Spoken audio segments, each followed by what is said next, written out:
your free patterns and recipes by clicking the link in the description. And every day this week, a new instructor is going to stream live as we sew, quilt, knit, and bake together, and they will be providing step-by-step demonstrations of all of these fun springtime projects. If you have any questions at all during the event, that is what I am here for. I will keep my eyes on the comment box for you. That is the blue chat box below or in the chat on Facebook and YouTube. I'll keep an eye on those questions as they come in. And as usual, I like to feed any questions that are specific to the project in so that our instructor can answer them as close to the step that we are on as possible. And I save some general questions for the end. We usually have time for at least a few. So don't be afraid to pop in any question that comes into your head as the project goes on today. Now, I'm ready to bring in our instructor. Today, we have with us Ashley Huff. She's joining us. She's our quilting expert and managing editor of both the National Quilters Circle and the National Sewing Circle. Hello, Ashley, and welcome. Thank you for being here. I would love for you to start off by telling us just a little bit about yourself and then introducing the project you have for us today. Yes, absolutely. Thank you so much for having me. I'm very excited to be here. Like you said, I'm the managing editor of National Quilters Circle and National Sewing Circle. I have been sewing and quilting for over 20 years now. My mom taught me to sew when I was very, very little. I picked up quilting after that and then really haven't turned back since. So today I'm going to be showing you how to make the tulip block pillow. So it's starting to look like springtime in some places, maybe where you live more than where I live. So I have to bring the springtime colors inside. So I'm doing that with this tulip block pillow. So I'm going to walk you through all of the basic units that are used to make up the actual tulip shape, and then we'll put it together into a block to make the pillow front. I'm going to talk a little bit about some of the quilting that you can do on the pillow front. You can actually omit the quilting entirely if you just want to only have a piece front. And then I'll show you how to do an envelope style back, which is my favorite way to do the back of a pillow. It is by far the easiest way, and I think once you do it, you're never going to want to do it any other way. Perfect. All right. Just another reminder again, if you're just joining us, get those questions into the chat box. I'll send them to Ashley as she's taking us step by step through the project. But without further ado, we're going to dig right in. So let's get started with step number one, Ashley.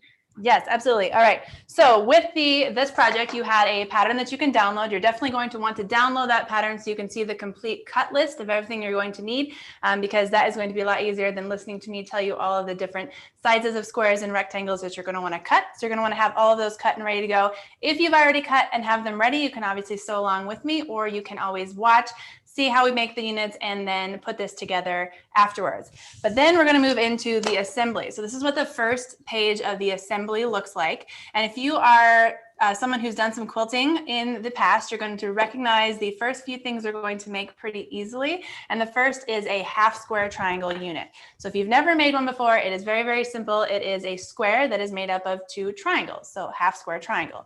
So we're going to take our tulip color. So I made a pink one before, I'm going to make an orange one now, and we need our background square. So these are 3-inch pieces. You should have 2 of each of them. And you need to draw a diagonal line from corner to corner on one of them. I generally will be doing all of my drawing and all of my marking on my background because my background is a really, really light gray. So it's a lot easier to see my marking on. But if you are doing your pillow and maybe reverse colors and you have a really dark blue for the sky or something, and that's your background, but your tulip is a really pale yellow, maybe do your marking on your lighter color just to make it a little bit easier to see. So I'm going to take and just use a standard pen or pencil with half square triangles. The line that you are marking is going to be a cut line. So it doesn't actually matter if it's a removable line or something you're going to be able to see or not. So it doesn't matter what you use, but go ahead and just take a ruler and draw a line, diagonal line from corner to corner. I'm going to draw mine pretty dark just so that I can hold it up and show you. That's the line that I'm drawing. You don't have to draw it that dark. Really just make it to where you can see your line. You're going to go ahead and draw that on both of your 3-inch squares on the wrong side. Make sure you're doing it on the wrong side. I love to use solid fabrics whenever possible because the right and the wrong side look the same. So I have my line drawn on my wrong side. Now with right sides together, I'm going to put my background square that I just marked with my tulip color square. And I'm going to go ahead and pin. Now, pinning is something that is either you like to do it or you don't like to do it. I'm going to reference Emily's video from yesterday if you guys tuned in. I know she's not a pinner. I know some people aren't. I am an over pinner, if that's even a thing. I like to pin a lot. I like to make sure things don't move. But so I'm going to go ahead and just put a pin on each side of the line. But if you're comfortable with just holding it, you can go ahead and do that as well. And then once you have it pinned, it is time to stitch it. So with the half square triangle, using the construction method that I'm showing right now, we have our pieces pinned right sides together, and I'm going to stitch 1/4 inch on both sides of this drawn line. So to do that, I am using a 1/4 inch foot. So this is what my 1/4 inch foot looks like on my machine. Yours might look a little bit different. With quilting, you don't always have to have a 1/4 inch foot. A lot of people are comfortable just using a regular presser foot and adjusting that needle position and then going off of the edge of the foot. Whatever is easiest for you to be able to see the line that you're stitching on and make sure, or stitching next to, and make sure you're 1/4 inch away. So I'm going to go ahead and stitch here. Not worried about doing any kind of back stitching. You're just going to stitch right along that line. And I'm going to stop with my needle down. I've stitched on one, and now I'm going to do a technique called chain piecing, which is where I stitch right off of one, right onto the other. So I'm going to bring my second one up. I'm going to stitch right off of the first one, right onto the second one, and just keep going. So chain piecing, if you've never done it before, it will save you so much time and actually a little tiny bit of thread in between each piece as well. So it's really, really handy. You can do this with however many pieces you have or you want to use. When you get done with like this one, we only have 2. All you're going to do is raise up your needle, go ahead and lift your presser foot, pull it out so you have just a little bit of thread, and then just spin it around. And now you're going to go ahead and stitch the other side. Again, we'll stitch right off of one and right onto the other. So super easy, one of my favorite time-saving techniques for sure. Go ahead and clip your threads. And then I went ahead and used black thread in the bobbin so you could really, really see my stitching lines. So again, this is I drew my line down the center and I sewed 1/4 inch on each side, and you can see that with my black bobbin. So once it is stitched, now you're going to remove your pins, clip apart your squares, and then you're going to cut on that drawn line. So you can use a ruler if you want and be very, very accurate with your cutting, or I'm just going to bring in my rotary cutter and cut right along that line. And now I have my half square triangle. So right like that. So I'm going to cut this apart because you do need 4 of these. Right like so. Then once they are cut apart, now we need to press them because you want to actually press them and make them into the square that they need to become. So I have a couple little tips when pressing half square triangles. The first one is that you always want to make sure you're setting the seam. So this is something that I think is important really in any kind of piecing, whether it's half square triangles, whether you're putting together any unit, and that is to set the seam before you open up those 2 layers of fabric and press them. So to do that, you just put it down on your pressing mat, put your iron on it, set the seam, take it off, ta-da, the seam has been set. So that's all you have to do there. So I'm going to go ahead and do that with all of my pieces. Kind of do multiple here at a time, just get them all under the iron, set them all down. And now you want to open it up and you're going to press to one side. Now I believe even in the instructions tell you to press towards your tulip color. Again, I'm doing that because my tulip color is the darker of the 2 colors. But if your color scheme is something a little bit different, I always recommend pressing towards the dark color. So if you're pressing whatever color of fabric you want to press towards, you want that to be on the top. And then you fold it over. I like to use my fingers first, give it a little finger press, bring in my iron, and press it down. So very important when you are pressing anything that you press, not iron. You're not going back and forth. You're just going straight up and down with pressing. When I do this, it might look like I'm moving my iron a little bit on it, but that is, I'm sort of hovering my iron just slightly, making sure that I'm using the edge of my iron to push over that fabric a little bit before I press it down. That way I don't get what would be called like a false seam or something. And that would be where if you didn't have it completely pressed open and you had like this little divot or sort of lip in there, that's kind of a false seam. So you want to make sure that it is pressed open as far as possible. So that's why it helps to do it with your finger first. And then again, use the edge of that iron, sort of wiggle it a little bit to get it open. Press it, and we'll do our last one here. And then we have our 4 half square triangles. Okay, once those are pressed, now we need to square them up. So Generally, when you are reading instructions for half square triangles, there are two different ways that they will be sort of presented to you. One is with a measurement that is a 7/8 measurement, which is something that people either love seeing or hate seeing. And if you see a half square triangle that tells you to cut something at, say, 2 7/8, that means that when you have made it and you press it open, it's going to be perfect, exact to whatever size it needs to be. I like to round mine up. That's why I had you cut 3-inch squares instead. That gives you just that little bit of wiggle room. So, maybe you were off just a little bit when you're stitching that 1/4 inch on either side of the line. It's going to give you just a little bit of extra and make your half square triangle oversized. That way you can then trim it down or square it up. So we need these to be 2.5 inches. And if I take and put this behind my ruler up here so you can see it better like this, you can see that it is just a smidge over 2.5 inches, which means we just need to square it up or trim it down. So I'm going to take my square ruler. All square rulers, it doesn't really matter what brand you use. I like the Omni Grip ruler because it grips on the fabric and doesn't slide, but they will all generally have this diagonal line. This one has one on both sides. And I'm going to put that diagonal line on my seam between my two colors. And I am going to then make sure that all sides are slightly over that 2.5 inches. 2.5 inches is what we're trying to square down to. So if I were to accidentally, say, pull it too far back and I have it underneath or inside that 2.5 inches, I'm going to make my piece too small and I'm going to have to cut some more. So I'm going to start by making sure all 4 sides are slightly over 2.5 inches. My diagonal line is right there on that seam, and I'm going to trim both these sides. You should be cutting off the tiniest amount. If I can pick this up, that's all we're cutting off. Like, it's tiny, tiny amount. And you might think it's not important to do this step, or that it's, it's fine if there's a little extra, but really you want to make sure that you are as accurate on your measurements and your cutting as possible. So now I trim this side, so I rotated it around. I'm going to bring my square ruler back in here. Again, I have my diagonal line on my seam. Now those 2 edges I just trimmed that are perfectly straight, perfectly perpendicular to each other, are now going to be lined up on my 2.5 inch line on my ruler. And now I can go ahead and trim the other 2 sides, and I have a perfect half square triangle.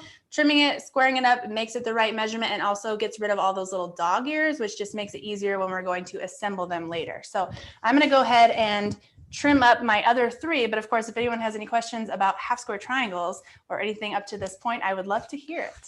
We don't have any questions yet about half square triangles, but if you have any, this is the time to get them in.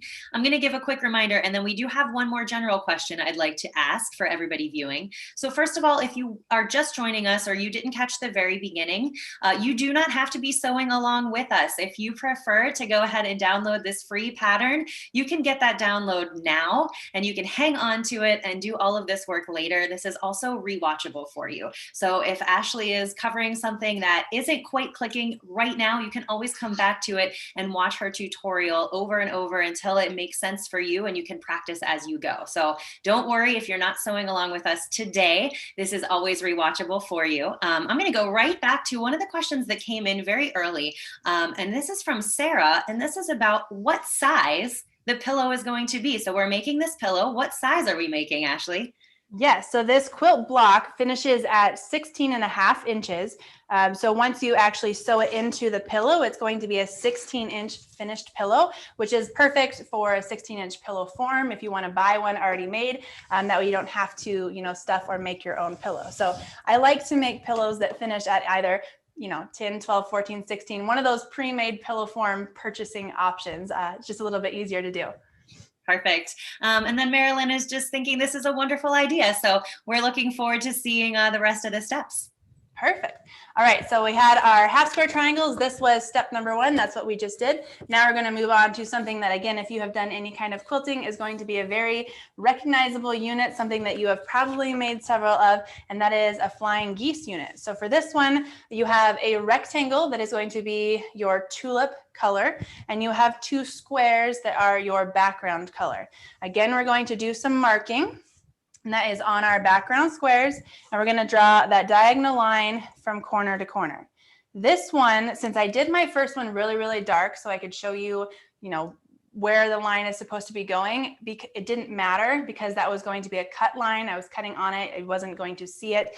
This one is not a cut line. This is actually a line that you're going to be sewing on. So I'm only going to draw it dark enough for me to be able to see it, because whenever you're marking a sewing line, that means you're sewing on it and it's going to forever be there if you're not using some kind of removable option. So I'm just using a standard mechanical pencil. So I mean, if after I use my pillow for a while, then I want to throw my pillow cover into the wash, it is just going to disappear. But I mean, if I were going to come in here and just use an office pen or something a lot thicker that wasn't a removable option, you have the tendency of actually seeing a really thick marking line on a really light colored fabric. So just kind of think through your marking utensil when you are making those lines. I'm going to take and lay my rectangle. This is right side up, and I'm going to put my square right side down. So again, right sides together on one side of my rectangle. It doesn't really matter which side I start with. I'm just right-handed, so I always start on this side. And I want my line to be going from the lower corner to the upper center. So this is my diagonal line that I drew. And then of course I'm going to put a couple pins in because I don't want it to move. So I like to pin just one on either side of the line. That way I know, for one, it's not going to move, but two, I don't like to have to remove my pins while I'm stitching. So I want to make sure that they're out of the way of the presser foot. So once I have my pins in place, now I'm going to take this over to the machine, and I am stitching directly on that line. And in terms of stitching, it's always easiest to start at the center of the rectangle. So since it's already on my machine, this is our rectangle. It's a lot easier to start stitching at the center of the rectangle than it is to try and start stitching at a sharp point like this. If you try and start stitching down here, odds are you're going to push that fabric down into the needle plate of your machine and it's going to get stuck. So it's a lot easier to start stitching along a straight edge than it is to start stitching at a point. But I'm going to stitch all the way on that line, go ahead and trim my threads and remove my pins. This is what we just did right here. Again, you can see my bobbin thread is black, so there's our stitching line. And now we need to press this to make it into our flying geese. And this is one thing that I do a little bit differently than you might have seen other people construct flying geese, and that is I like to press before I trim anything away. This just helps to make sure that my flying geese is going to stay the rectangular size and shape that I want it to be, and it's not going to get skewed a little bit. I mean, it is a flying geese, but we don't really want it to be moving its wings at all. We need it to be very stationary and a perfect rectangle. So what I'm going to do is, again, always set your seam. Doesn't matter what you're making. Go ahead and set that seam, right like so. And now I'm going to take and I'm going to fold up my square that I just stitched, and I'm going to finger press it first before I bring in my iron. But the reason I like to press first before I trim it away is because this right here is what I'm going to trim away. This back little triangle of my tulip and this back little triangle of my background fabric. And if I were to trim this away before I pressed, I have nothing now to line this up against to make sure that I am maintaining my rectangular shape. But if I leave this here, then when I fold it up, I can make sure that I am perfectly aligned along the top and along this edge. Then once I know I am, then I can again come in here, give it a nice hard press. I like to use steam most of the time. Press it so you know that you are good to go.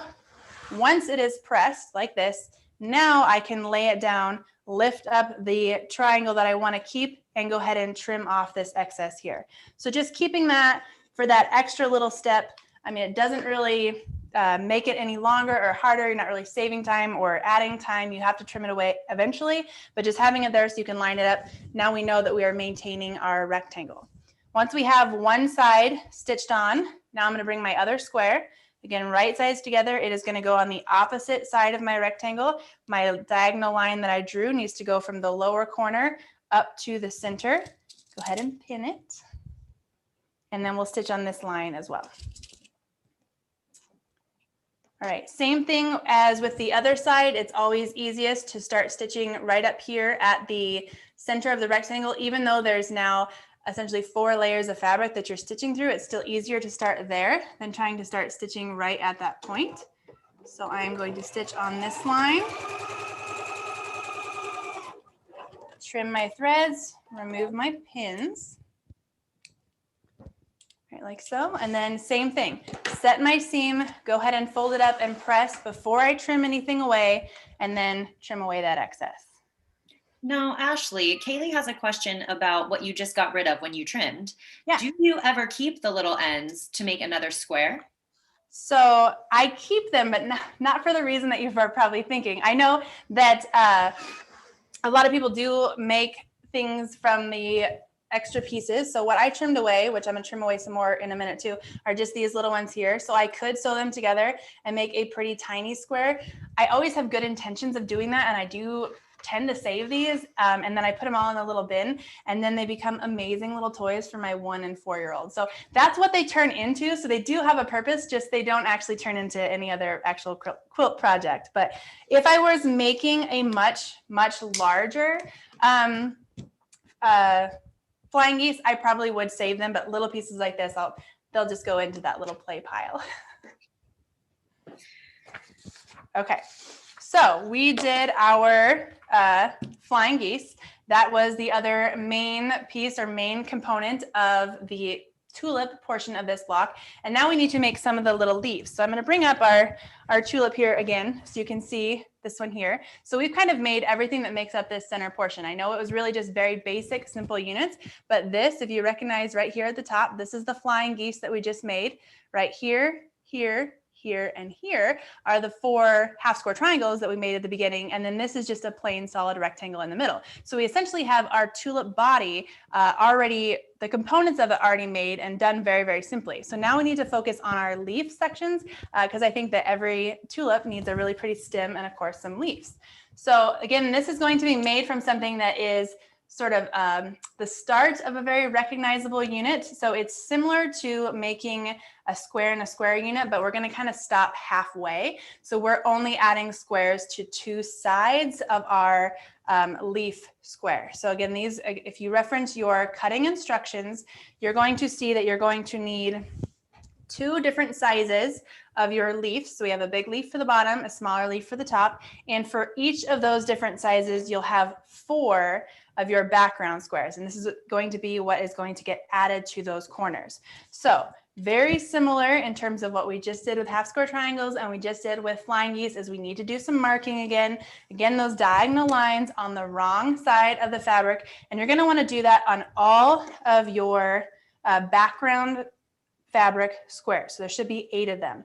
And I know if you are someone who maybe printed this pattern ahead of time, you were reading through those cutting instructions and you saw that you were cutting 1 1/4" squares. That's probably the smallest square you've ever cut for a quilt. Don't be intimidated by the small size of them. I know they sound very small and they obviously look super small to work with, but it's very, very simple. You're treating them just like you would for the squares for flying geese. So don't be intimidated by small little pieces. They make them look super cute. While you're going ahead and adding those lines, we actually have a couple comments coming in about your iron. So Layla loves the iron and Maureen is curious about what kind it is. So if you'd like to talk about that, that'd be great. Absolutely. So this is my absolute favorite iron ever. I would love for them to send me irons and I will talk about them all the time, but I'll talk about them anyway. But this is the Oliso iron. So it's the Oliso Pro. So they're one of their main, I'm pretty sure it's probably a trademarked thing. I think they're the only ones that have it, is what's the auto lift function. So there's a little button on the back that you can turn it on and off. So you can make it just like a regular iron if you're someone who wants to, put your iron up like this. But with this activated like that, as soon as I touch it, it goes down and will iron. And as soon as I let go, it will come off. So I never have to lift it up or do anything. And I never have to worry about it, me accidentally leaving it down and it's scorching something. It will automatically just pop right back up. I've been admiring it myself too, so I'm glad people were asking about it. It's fascinating. Oh, good. It's definitely one of my favorite sewing room tools. All right, so I have marked all of my background squares. The larger of the background squares go on the larger of the leaves. Smaller background squares, smaller leaves. So all I'm going to do is do one here first. I have it sort of just in a diamond shape towards me because I'm going to be putting a background square on 2 opposite corners. It doesn't matter which corner it is, it just needs to be opposite one another. So right sides together, place in two opposite corners, and your drawn lines should go from a straight edge of the square to a straight edge of the square. Your lines should not connect through the center. So if your line is going through the center of the square, you have it going the wrong direction. So make sure that your lines are parallel to one another, going from straight edge of the square to straight edge of the square. And of course, I'm going to pin them. And then that's how I'm going to line them up on all of my squares. So all of the leaf squares should get two background squares on them, smaller background squares. Again, I'm going to pin just right on the corners and make sure they're out away enough that I don't actually have to remove them while I'm stitching by them. They are just going to make sure that nothing shifts. Another question has come in while you're doing your pinning. Actually, I said this earlier. Kaylee asked a question. I'm realizing the username is Kaylee and River. So I suppose it could be either. If you want to say a shout out which one of you is watching, I'll make sure to get it right the next time. But Kaylee or River is curious if you like using friction pens. I do. I actually just ordered some of those recently. I got them through Madam Sew and actually got them even through Amazon. And so friction pins, if you're not familiar with them, are heat removable pins. So they are ones, they look almost just like a regular ballpoint pen. But as soon as you hit it with an iron, the ink disappears. And I think it is very, very handy. I have used them quite a bit to mark. I don't always do a lot of very detailed quilting on my own, a lot of free motion quilting, anything like that. So without marking. So I do like to use those for markings and things like that. The one thing I have read that I haven't tried out yet, but I did read that if you have removed a line with your friction pin and you expose that fabric to really, really, really cold temperatures, I'm talking like maybe on a jacket and then walk outside in the winter, that those lines can reappear. I don't know if that's true or not. So if somebody that lives in a cold climate wants to test that out for us, like I live in West Texas, it's not happening here, but if somebody wants to test it out, I would love to know if that really does happen. Because if so, that would be my only thing to caution against, is if that line, like for this, it would be perfect. Because even if this line reappears, not a huge deal. But if it was on something where you might see it, I would caution against that. But I would be interested to know if anyone knows about that. All right, well, I'll keep my eye out and see if anybody drops that info into the chat box. Perfect. All right, so now that I have all four of my leaf squares pinned with their smaller background fabric squares, I'm going to go ahead and stitch. These are ones where we're stitching on that drawn line, and I'm actually going to chain piece these as well, which is something that I think a lot of times people think you can only chain piece when you're going right off of the edge versus like the center of a piece, but you can really chain piece with anything. So with this, I'm going to go ahead and start on one. I'm going to stitch all the way along that line, go ahead and stop with my needle down, bring my next piece in, and then with this one, it's a little bit, I guess, harder to get it lined up because you have to overlap the piece you're adding over the one you just stitched, but you can still just bring it right up to the edge. So you can stitch right off of one, right onto the other. It doesn't work as good to be able to do two different sizes at the same time. So I'm just going to do these two pieces. Same thing though, I'm going to lift my presser foot, raise my needle, just pull out some thread so I have enough so I can spin it around and then go ahead and stitch this other side. So again, right down one, stitch right off of it, and then go ahead and slide this next one up, realigning it so you can stitch right onto the next one.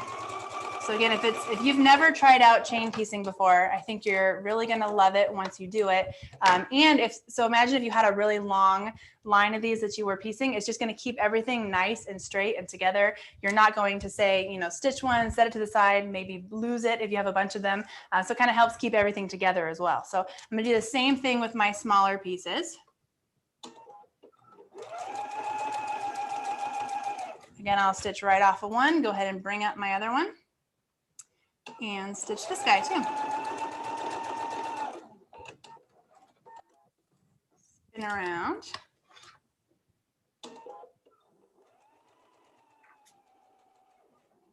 And right onto my last piece. So like with this one here, if you're having a hard time like pushing that second one up, just go ahead and bring it from the bottom back to the top. Obviously it was on the top when you added it on the first side, but then when we flipped it around, it would have been on the bottom. But with smaller pieces, sometimes that can just make it a little bit easier if you bring whichever piece you're stitching next up to the top. Once you have all of them stitched together, go ahead and clip all your threads, remove your pins, and then I'm going to go ahead and clip these apart. And then of course I'm going to set my seams and then use the same similar technique that I did when I was making my flying geese, where I did not trim anything away first. I'm going to use that same technique here. Again, especially with these smaller squares, like on this smaller leaf, leaving that background there so you have something to line up against when you fold it up, so you know that it's not going to be off at all. It just makes it that much easier. So again, I'm going to take all these, set the seam, and then work on pressing them up. There's one, there's the other one, like so. And once you set the seam too, it just sort of warms up the fibers of the fabric, warms up the thread a little bit, and makes it a lot easier to then finger press with a shape like this, where you're coming from both sides. That way you can have it sort of exactly where you want it. Let me move these out of the way. Exactly where you want them, and then be able to hold both sides down and then come in here with your iron. That way you're not having to try and press one side first, rotate it around, then press the other side. You can go ahead and press them both at the same time. So this is what it should look like. Again, you'll have that same little test where you can, this is what we're going to trim away. So you can fold that up, make sure that it lines up perfectly. You still have your square shape, and then go ahead and do that with all 4 of our leaves. So finger press first, hold it open, and then come in here with your iron. And if you do not want to get that close to your fingers with the iron, I know I'm getting like, it might look like I'm a lot closer than I really am. You can absolutely press one side first and then press the other. Don't feel like you have to press them both at the same time. It's just with how wide they are, the iron obviously covers both sides pretty easily. So it's, I think, easier to do. But by all means, you don't have to. Last one, and then I will trim away our little excess triangles. And definitely on a triangle like this, these little ones would definitely go into my son's play fabric pile. I would not be trying to stitch those together into any kind of quilt. But I'm even going to just use my little snips here on these guys, because that's all that I'm cutting away is this tiny little piece. So no need to bring the rotary cutter in for these. And just trim those all away. And these are the main components of the tulip portion itself. So if you are referencing the cutting instructions, you're going to see that we did cut out quite a bit of other squares and rectangles, but all of that is background fabric. That's all going to go around the tulip and really help make sure that the tulip is the star of this block and of this pillow. So I've just got a couple more to trim here. Last one. And we have all of our components made. So if you are someone who maybe is new to quilting or is coming from a sewing background, never done a whole lot of quilting, this is a really easy quilt block to put together. Again, it finishes at 16 inches, which is perfect for this pillow. But 16 inches is also a really fun block size to finish. You could actually make a couple different colors of tulips, kind of like what I'm doing here, put them together into a quilt, and very quickly and easily have a throw size quilt with just a few tulips. So it's a really good sort of intro to quilting quilt block if you've never made one before. But so back to our instruction pages, we've kind of made it through our half square triangles, we made it through our flying geese, we've made it through our little stems. And now we're going to move on to the next page here, where we're actually starting to lay out the shape of the tulip. So when I am working on any project, whether it is a block like this where there isn't a whole lot of pieces, or it's one that there's a bunch of pieces and there's lots of components that are going in all different directions, I like to clear a workspace in front of me and make what I'm going to call sort of a puzzle area. I always refer to what I'm putting together in my quilt block as a puzzle. That way I can assemble it in a way, like I can lay it out and make sure it looks like what it's supposed to look like. Then I'm going to take pieces to the machine and sew them, then put them right back down on my mat. So I can always make sure that it's going to look the way it's supposed to. So I'm going to start by referencing my instructions here as to how I need to be laying them out. but we need to have our half square triangles. You want to make sure you have them going in the correct direction so you actually get a tulip shape. And then we have a flying geese here in the middle, right, like so. You have a plain square here. This was the other rectangle that we cut, right, like so. And now we have our other flying geese, or sorry, half square triangles that are going to go on here like this. We're going to sew those together into rows like so. And then we have the one really, really large rectangle that we cut, and that is going to go in the middle. And then once this all comes together, it's going to look like our tulip shape. So this is how I like to lay out what I'm going to call my puzzle to make sure that I know everything looks the way I want it to before I start sewing, especially when you have things like half square triangles that it would be very easy to accidentally get one rotated the wrong direction. So I'm going to start here on the bottom because it's closest to me and it's actually the easiest one. But all we need to do is fold our pieces right sides together so we can sew it. So I'm going to take this one, fold it right up and over, align it right sides together. I'm going to go ahead and pin it like so, just a couple pins. That way I can go ahead and pin the other side on as well and stitch them both at the same time while I'm up at my machine. So fold this one up and over, spin it around so I can pin it. Now I have everything aligned, pinned, and ready to go. Right, like so. And now I'm going to stitch. Now we don't have any more drawn lines or anything. We are down to just classic, basic piecing. That is using our 1/4 inch seam allowance, not worrying about doing any back stitching at the beginning or end. Let's go ahead and flip this around, stitch our other side as well. Make sure that that seam allowance on that half square triangle is going the direction that you pressed it in as you stitch over it. When you're stitching down one side, it's going to be laying in the direction that your presser foot is going, so it's going to easily glide right over it. The other side is going sort of against the grain, so you're just going to want to make sure that it stays the way you want it to stay. So now I would do a quick check, lay it back down on my little puzzle piece, make sure it still looks like a tulip. And if it does, you're doing good. Go ahead and set those seams first. Always set your seams. And now I'm just going to press these up to one side. In a quilt pattern, this one, any quilt pattern, sometimes there will be pressing instructions, sometimes there won't be pressing instructions. I will generally include pressing instructions in a pattern if the direction that you press the seams actually matters. And by that I mean, if you are making a block that has lots of pieces that come together and you have to have one going one way because it lines up with one going another way and you want those to nest, then I'll make sure and say which way to press.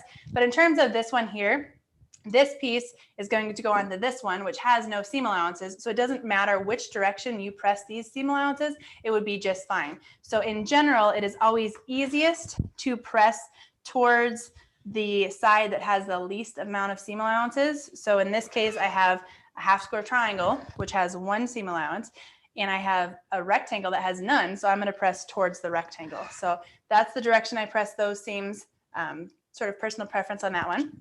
But now that I have that one done, I'm going to come up here to this top one because it is just a little bit more complicated in terms of how I want my seams to nest.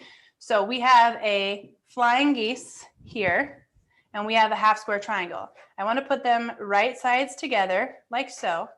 And I want to make sure that in addition to having just this raw edge aligned here, that I have these seams right here nested. So I have a seam allowance going to the left on the bottom from my flying geese, and I have one going to the right on the top from the half square triangle. And I want to make sure that those nest together. So I'm going to kind of use my fingers and make sure. You should feel them like locked together. Once you are putting pressure on them and trying to use your fingers to slide them, you shouldn't be able to slide them past one another. They should lock together. So make sure that happens and your edge is aligned that you want to stitch along, and then go ahead and pin and do the same thing with the other side as well. It's always helpful when a seam locks or nests. It just makes it even easier to make sure that things are aligned and are going to lay the way you want them to. Now, while you're pinning here, we do have a question coming in from Dee. Is it possible to use small clips instead of pins, or are there even specific spots where it's easy to make that switch and maybe not so simple?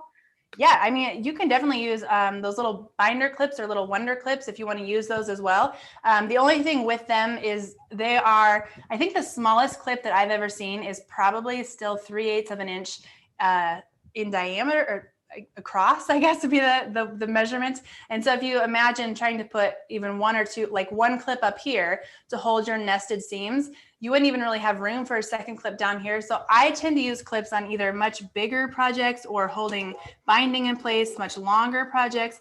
I think pins are easier on smaller pieces. And of course, if you're someone who just doesn't want to use pins and has been doing, sewing and quilting for a while and are comfortable just holding them, you don't have to pin. But yeah, anywhere I think on a larger piece or longer piece, I think those clips would be much easier to use.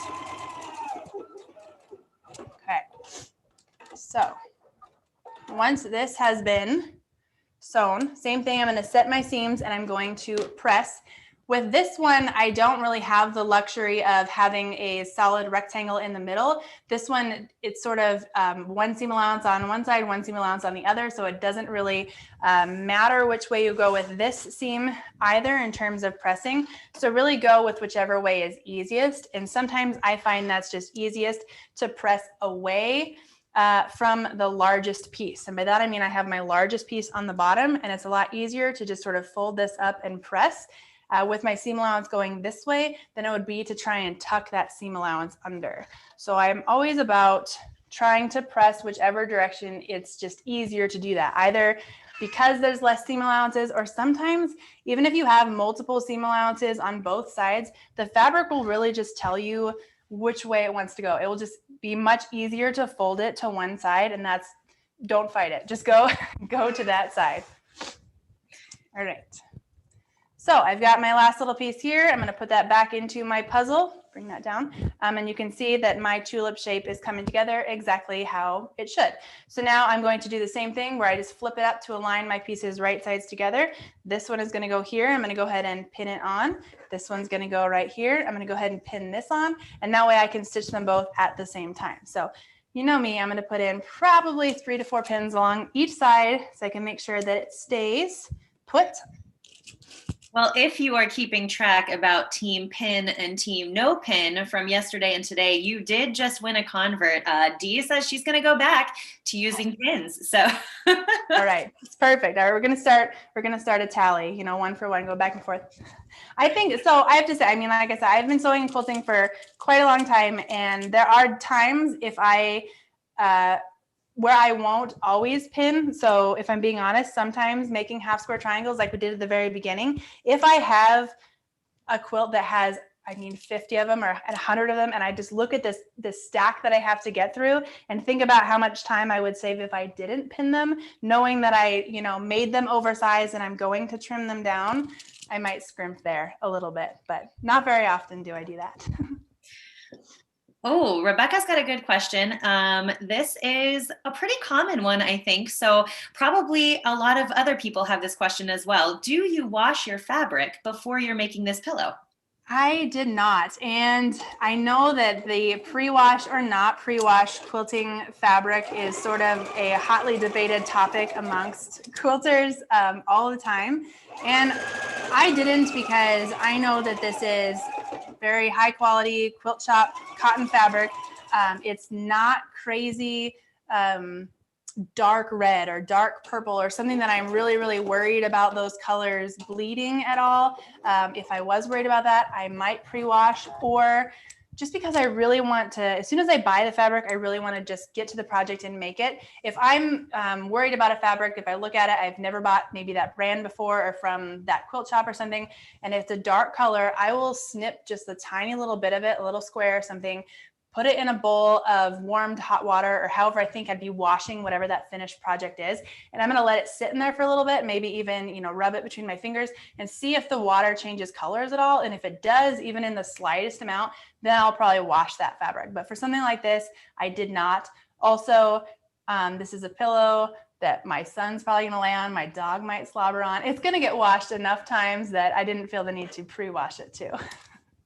Okay. Real quick, I wanted to say on this step, sorry. So I just sewed one side here. I'm going to go ahead and sew this next side. But up here, I have my seam allowances from where my flying geese and my half square triangles came together. And I have what is called, I always call it the X marks the spot. And this is where two seam allowances come together. Again, I use that black thread in my bobbin, so hopefully you can see that really good. There's that little X right there, and that's exactly where you want to be stitching through. So that X should be exactly 1/4 inch from the edge, and you want to make sure that you're stitching right through that, and that way you know that your pieces are going to be lined up. So just a little check while you are stitching to make sure that everything is going to look the way you want it to once you're done. All right, and while Ashley is stitching, a reminder for everybody watching, we are getting into the last 15 minutes of our time together for this project. So if for some reason you are sitting on a question and you haven't asked it yet, this is the time to drop it into the chat box. We'll get to as many as possible as Ashley's wrapping up the project, but this is probably the time that you want to get those into the chat box. So drop it now and I'll keep an eye on them and get Ashley as many as we can before we'll have to say goodbye in about 15 minutes. All right, back to you, Ashley. Perfect. All right, so I just set my seams on this and I am pressing, again, always pressing in the path of least resistance. So that was towards our center because there is no seam allowances there. And this is now our tulip. So you can see that it really came together easy in terms of how we're putting our puzzle together and all of our pieces. It was really just straight basic piecing. So I don't want to make you watch me sew like a bunch of little pieces together, but I do want to just show you how the layout goes in terms of if you're following along either with me right now and you have your instructions you've already printed off. If you haven't printed them off, even if you have done quilting before and you can look at the pillow and you can easily recognize those half square triangles and flying geese, it's still a little bit easy to accidentally get pieces in the wrong direction. So do have these and reference them in terms of how things need to be laid out in terms of all of those background squares and rectangles so that your leaves and everything go where they're supposed to go. So just to kind of give you an idea of how those are going to come together, because then I do want to talk about how to put together that envelope style back, because you're never going to want to make a pillow another way. But the only other tricky part, I shouldn't even say tricky, part where I always want to say paying attention to orientation in terms of your pieces are the leaves. So they are the only other piece that really has a direction to them. Everything else is background rectangles that, you know, they can only really go one way. The stem can only really go one way. But with your leaves, you want to make sure that they are going, you know, out and away from the stem. So this is how they should be oriented. Just make sure you don't have them, you know, upside down wilty leaves, unless that's what you want. Make sure that they are going in the right direction. You have your two large ones at the bottom and you have your two large or smaller ones at the top. And that is the last sort of complicated piece in terms of making sure it goes together the way that you want it to. For completing the rest of it, definitely make sure you just look at the pieces step by step, and it's going to show you what size of rectangle goes with your leaves in terms of putting those together. Obviously, our stem goes in the center, then everything else is just background squares around it. So it comes together pretty easily. Again, a really fun thing to make and obviously turn into the pillow. Or after I made this, then I really want to make more of them, and I will probably make like 6 or 9 or something, and I'm going to turn it into a bigger quilt, and lots of fun, pretty colors, but lots of fun ideas to do with it. So again, this is what it's going to look like when it is done. Want to talk, before I talk about the envelope back, about quilting, because this was a question that somebody asked me personally earlier, was whether or not you had to quilt it. And you don't actually have to. Like, I know in order for a quilt to become a quilt, you layer it with your batting and your backing fabric, and you quilt through or you stitch through all of your layers, because that's what's going to hold it together. This project, I wanted all of this stitching behind it, so I don't know if you can really see all the straight lines. I did some detailed stitching on the actual flower itself. I wanted that because I thought it really helped bring out the tulip shape. But if you want to just piece the block and then use it as the pillow front, you don't have to add any additional quilting. That's sort of an optional step. And you know, maybe if you're new to quilting and you want to play around with, you've never done straight line quilting, or you've never done stitch in the ditch quilting or free motion or something, you have a new motif you want to try out, a simple little project like this is a great way to do that. But by all means, if you don't want to, you don't have to. But for the back, so in the cutting instructions, there were 2 large rectangles that you needed to cut. They are 16.5 inches by 14 inches. So 16.5 inches is how wide our block is going to finish. And the 14 inches is going to give us enough so that we can hem an edge of our pillow back and then overlap them to create this sort of pillow back. So I'm going to do one at a time. And here is our big rectangle. So make sure you have it. I know it's almost a square, but it's not quite. So make sure you have the 16.5 inches going this way, 14 going this way. Doesn't matter which one of your edges of your 14, but you want to do a double fold hem. So all this means is you are going to fold it twice. That's the double fold part. You're going to fold it to the wrong side twice and then press it and then stitch it. So on my pressing mat here, I even see them, my well-used, I'm always going to use this well-loved pressing mat, but mine has lines on it so I can see where an inch is. I'm going to double fold a 1/2 inch. So I'm just folding here, 1/2 inch first. I like to sort of finger press a little bit to get it started. I am right-handed, so I'm going to bring my right iron over here. A little bit easier to do this way. But we are going to just come right along that edge, fold about 1/2 inch. If you have done a lot of hems in your day, or you have, I can easily eyeball a 1/2 inch. That's all I'm doing. If you want to get very meticulous with it and measure that 1/2 inch, you can. It doesn't have to be perfect.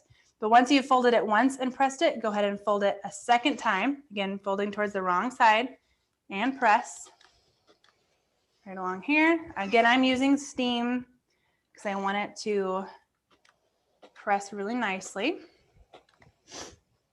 Once you have that pressed, like so, now you just need to stitch it. So you want to stitch fairly close to this folded edge here. You have folded to the wrong side. I like to stitch so that I can see my fold. That way I can make sure that I'm staying right along it.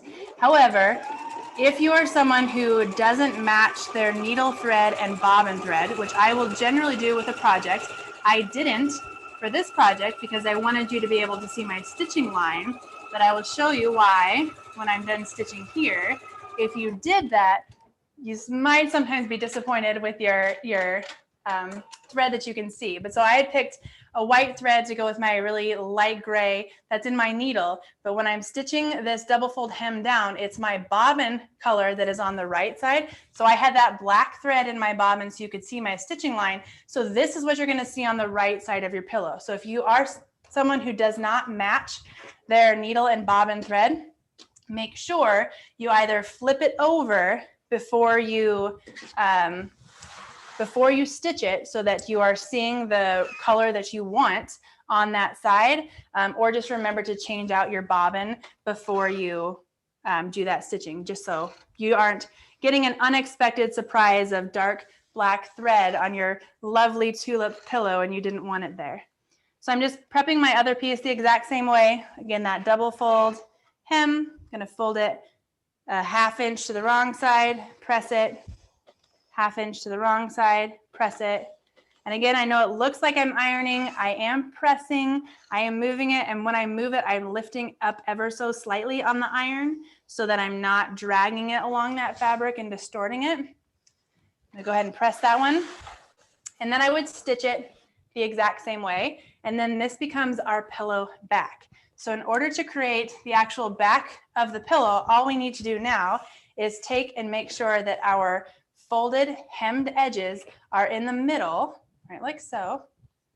And I'm going to overlap those folded edges. It's going to be a little hard to see because I'm not sure I have 16 inches of space visible here, but I'm going to lay it out and then bring up the other pillow so I can show you. But our hemmed edges will overlap here. And then together, these become a 16.5 inch square that you then sew right sides together with your 16.5 inch pillow front. So you can see we have our nice overlapped back. That way you can insert that pillow form, or in this case, I just inserted a bunch of fiberfill stuffing, but because our pillow back overlaps so much, you don't have to worry about that stuffing coming out at all. So very easily, I could take the stuffing out. I can wash my pillow. I could put in a different pillow form. If I'm not going to use it for the season, suddenly it's fall or Christmas, I can take out, stuff it into another pillow, and I'm good to go. So this overlap envelope style back to the pillow, I think is the best way to finish off a pillow. Oh my goodness, that looks fantastic. Good, thank you. We have got one question from 2 different viewers, and it is about pressing. So if you would like to talk a little bit about this question, I think some people would appreciate hearing your thoughts, would you, Ashley, ever press open? Ooh, yes, when necessary. So I will say there are, on this project in particular, nowhere in it do I find it necessary to press open. And actually, I would think that it would be more complicated to do so, especially on a unit like a flying geese, half square triangle. It would just be really hard to try and press that open. But say in a different project, you had a star block or something that had maybe 3 or 4 different seam allowances on one side coming together with flying geese or something on the other side. So you had all of these seam allowances, and to try and press all of that to one side, you might even break a needle trying to quilt through that. Like, it would just be so much fabric on one side that is when I would say press open. That way you're going to evenly distribute all of those seam allowances as much as possible. But in terms of just most quilt patterns and most piecing, I always am going to one side or the other. So very rarely would I go open. All right, I'm going to leave you with one final question. And then after you answer this question, Ashley, if you have any last thoughts, I'm going to have you add those as well, because all I have left is a few little reminders. So first, we have a little curiosity about what sewing machine you've been using. So if you can answer that for us and then go right into any last ideas that you might want to share on this project, we would love to hear it before we say goodbye to you. Absolutely. So I'm using the Husqvarna Viking Epic 980Q. So it is one that I've been using for a couple years now. It is my new all-time favorite machine. Probably don't want to go back to using any other machine. It's very, very computerized. So I mean, I could probably try and spin it around so you could see it, but it's got a touch screen that's probably bigger than my actual tablet. So if you're not someone who loves computerized machines, this might not be for you, but it's definitely my new favorite. But no, I just want to thank everyone so much for watching and for hopefully making this tulip block, either turning it into a pillow, make it into a really fun throw, have a lot of fun. It's really easy to put together, and maybe bring someone in who's never done any quilting before and show them how fun it can be to make basic units and turn those basic units into a really cute block. All right, well, thank you so much for guiding us through today's project, Ashley. Before I let all of you out there viewing go, I do have a couple reminders for you. So first of all, we hope that you are doing these projects, if not right as we go through them live, on your own time after you get the chance to see the tutorials from our instructors. And we, of course, want to see those projects as you complete them. So if you are making any of the projects from this week, this mini series, make sure that when you share those on social media, you use the hashtag #ShareCraftsy. It's a great way to collect all of the work that the entire community is doing, and so that we can see it and maybe get a chance to spotlight some of your work. So before I let you go today, I just want to remind you, please join us again tomorrow for the Spring into Crafting mini-series. It continues with our knitting instructor, Jen Lucas, and tomorrow's live event starts at 2 p.m. Central Time. Jen is going to be providing her tutorial on how to make a knitted spring tulip. So we're going to keep the tulips going tomorrow, and you can download the materials list and the free pattern right now using the link in the description so that you're ready before tomorrow's event starts. I will be here with you as well again, so you can ask any questions as we go through, and you can find the entire mini-series schedule in the video description. On behalf of the entire team, thank you to Ashley for today, and we will see you tomorrow for another project. Take care.